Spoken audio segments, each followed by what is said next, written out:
ॐ अज्ञानतिमिरन्धस्य ज्ञानञ्जनशलाकया चक्षुरुन्मिलितं येन तस्मै श्रीगुरवे नमः। गुरवे गौरचन्द्राय श्रीराधिकायै तदालये कृष्णाय कृष्णभक्ताय तद्भक्ताय नमो नमः। हरे कृष्ण कृष्ण कृष्ण हरे हरे, हरे राम राम राम हरे हरे। गुरुपाद पद्म चरणाश्रय होकर आज हम लोग तुलसी महारानी का कुछ महिमा को श्रवण करने की प्रयास करेंगे। श्री पद्म पुराण में लिखा है, स्नान काले तु यस्यांगे दृश्यते तुलसी शुभा, सर्वतीर्थेषु स्नातं भवति तेन संशयः। जो मनुष्य अपने गले में कंठी माला धारण करके स्नान करता है, प्रत्येक मनुष्य के गले में कंठी माला धारण होना चाहिए। शुद्ध शाकाहारी मनुष्य को कंठी माला धारण करना चाहिए।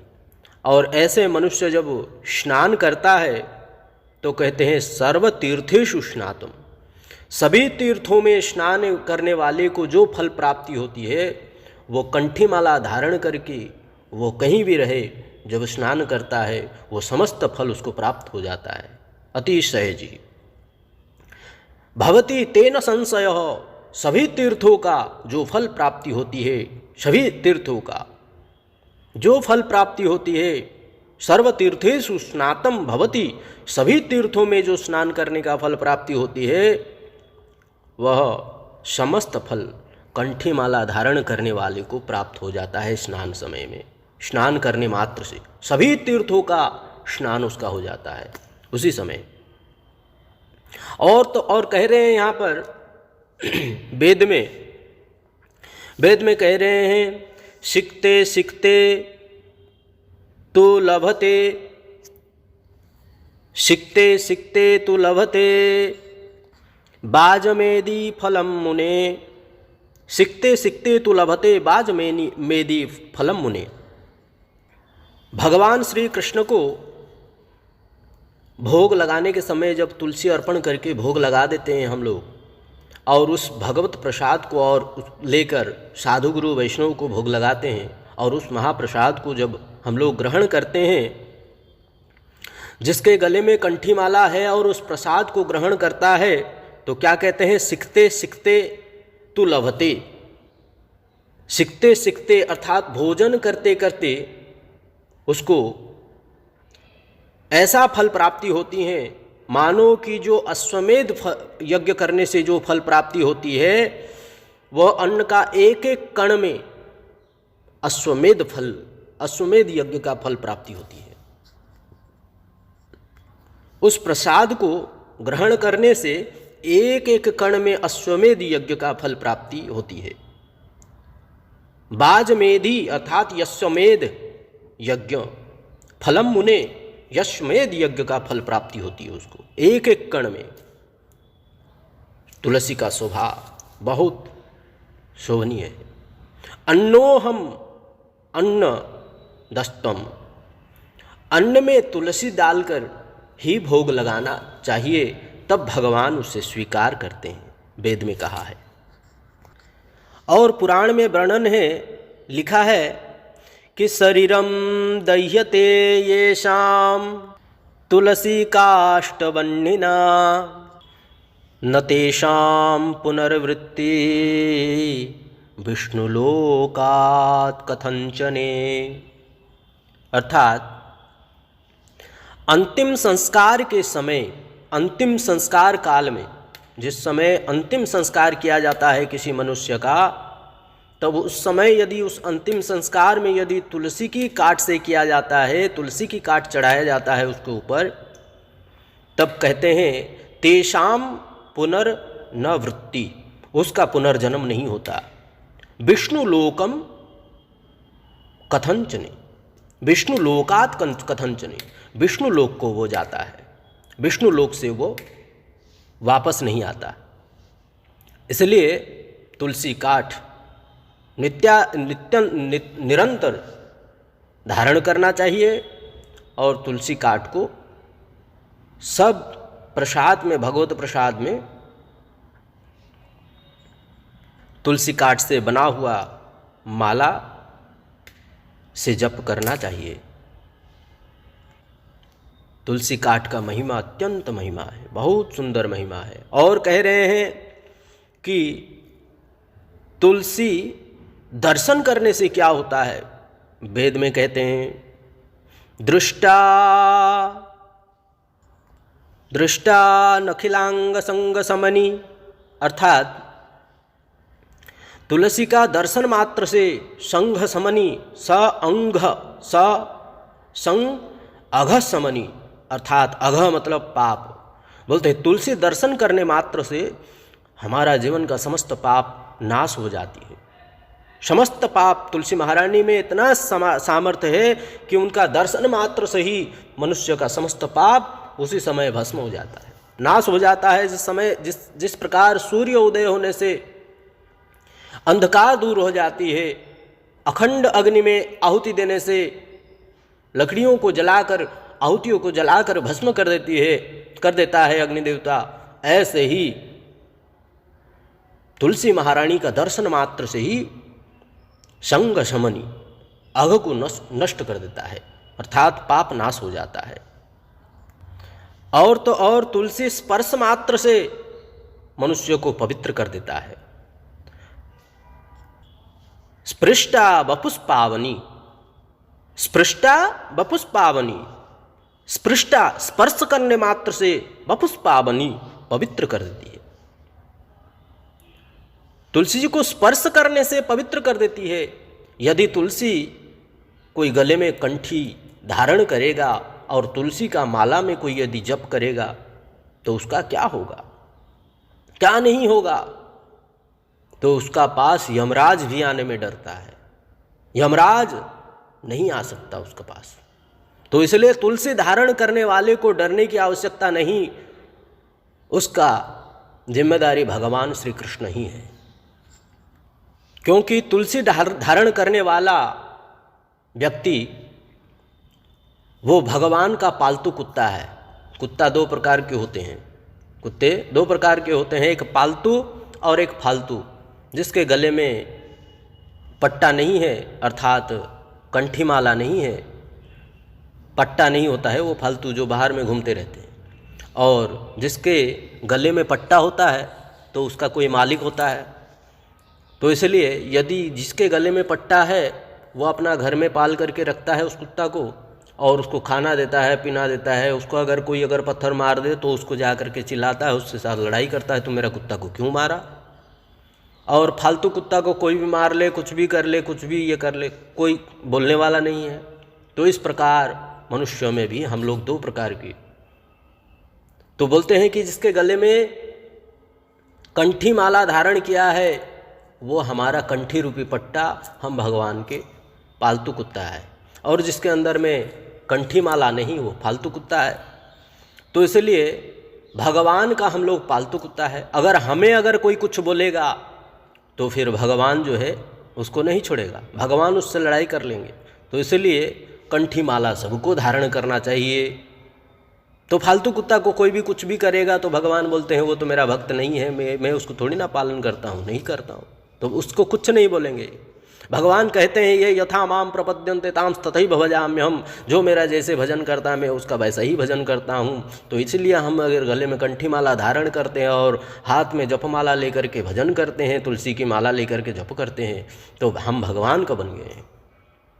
हाँ, स्कंद पुराण में कहा है यत्कंठे तुलसी नास्ति ते नराः मूढ़मानसाः शृणोविष्टा समं चान्नं जलं चा मधुरा समम। यत्कंठे तुलसी नास्ति, अर्थात जिसके कंठ में तुलसी नहीं है, तुलसी का शोभा नहीं है, कंठी माला धारण नहीं किया है, वह कैसा मनुष्य है। तो बोलते हैं वह मनुष्य मूढ़ मनुष्य है। मूढ़ है वो, गधे हैं, मूर्ख है वो। और शृणो विष्टा समम चान्न, अगर उसके हाथ से अन्न भी यदि विष्टा समम चान्न च अन्न, अन्न यदि कोई ग्रहण करता है तो वो अन्न भी विष्टा के समान, विष्टा के समान, विष्टा मतलब मल, मल के समान है। इसलिए उसका हाथ से अन्न भी ग्रहण नहीं करना चाहिए भक्तों को। और जलम चा मधुरासम, जलम च मधुरासम, जल जो है मधुरा के सम, मूत्र के समान हो जाता है। तो इसलिए जिसके गले में कंठी माला नहीं, जो कंठी माला धारण नहीं किए हैं, उनका हाथ से ना अन्न खाना चाहिए और ना ही जल पान करना चाहिए। तो फिर क्या करें? तो बोलते हैं कृष्णम उपासितुम अस्य, जो कृष्ण का उपासना करने वाले, भगवान का भजन करने वाले व्यक्ति को, उस व्यक्ति का जल का अपेक्षा नहीं करना चाहिए, अपितु उसे हरिनामामृत में तत्पीबंतु, हरिनाम का पान करके ही उसको शरीर छोड़ देना चाहिए, परंतु उसका जल का उपेक्षा ही करना चाहिए, अपेक्षा नहीं करना चाहिए। उपेक्षा मतलब तिरस्कार करना है, अपेक्षा मतलब इंतजार करना, इंतजार नहीं करना, हरिनाम करके ही अपना परित्याग कर देना चाहिए देह को। इसलिए तुलसी की शोभा बहुत है। तुलसी धारण करने वाले को ऊपरी हवा कभी नहीं लगता, सर्वत्र वह पवित्र ही रहता है। उसको भूत भी डरता है, प्रेत भी डरता है, उसको यमराज तक डरते हैं। बोलते हैं कि भाई अगर जाएं उसका पास में, इसका गले में कंठी है, माथे में तिलक है, हाथ में हरिनाम है, कहीं ऐसा नहीं कि भगवान हमें दंड दे दे, हमें दंड प्रदान कर दें। इसलिए उसका पास जाना सोच समझ करके, बहुत सोचते हैं यमराज भी, उसका पास नहीं जाते हैं।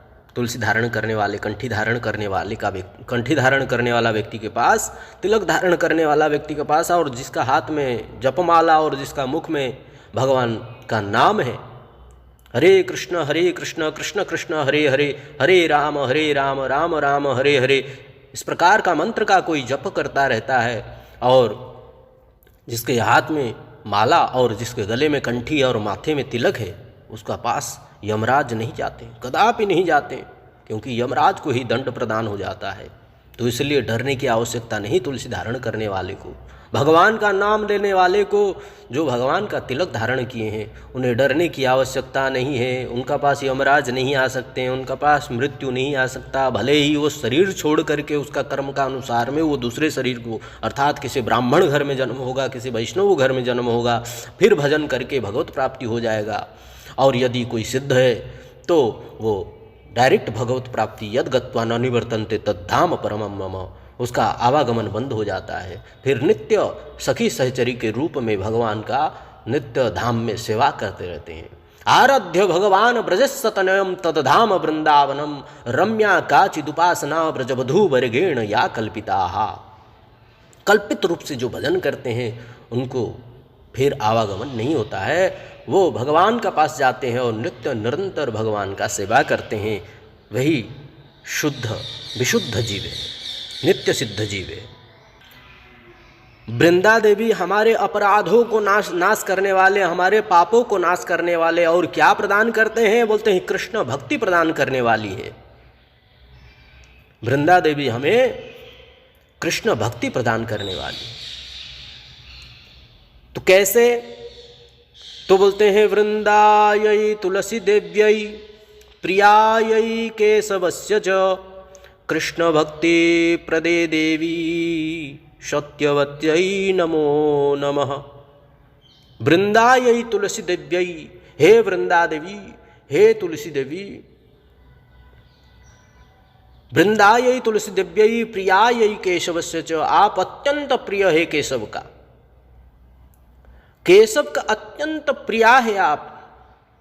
वृंदायै तुलसी दिव्यै प्रियायै केशवस्य च कृष्ण भक्ति प्रदे देवी, आपका दर्शन मात्र से, आपको प्रणाम मात्र से आप उनका समस्त पापों को नाश कर देते हैं। और क्या प्रदान करते हैं? बोलते हैं कृष्ण का भक्ति, भगवान श्री कृष्ण का भक्ति आप प्रदान कर देती हैं।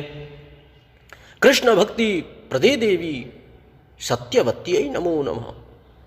आपके चरण कमल में मेरा सत सत कोटि साष्टांग दंडवत प्रणाम।